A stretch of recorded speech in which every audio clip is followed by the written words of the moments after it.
John Ibrahim इन दिनों अपनी film वेदा के प्रमोशन में बिजी है।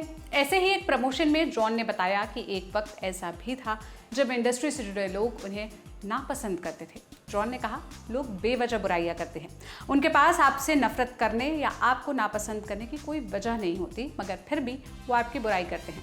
पिछले दिनों जॉन दी रणवीर शो हिंदी पर पहुंचे थे, जहां उन्होंने उस वक्त की बात की जब उनकी फिल्में चल नहीं रही थी।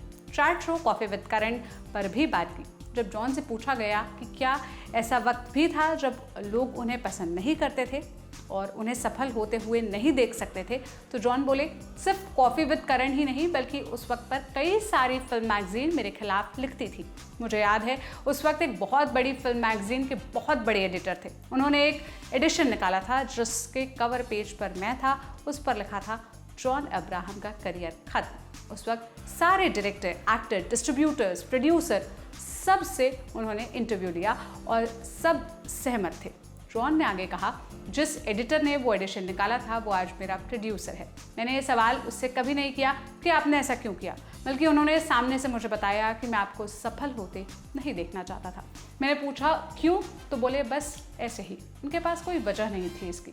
जॉन आगे जोड़ते हैं, बहुत से लोग ऐसे होते हैं कि उनके पास कोई वजह नहीं होती आपसे नफरत करने की, मगर वो फिर भी आपसे नफरत करते हैं।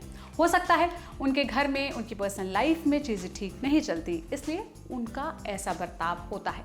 आज इसे ट्रोलिंग कहते हैं। उन ट्रोल के पास कोई वजह नहीं होती, वो बस ऐसे ही बैठकर आपको ट्रोल करते हैं। आपको बस अपना काम करना है।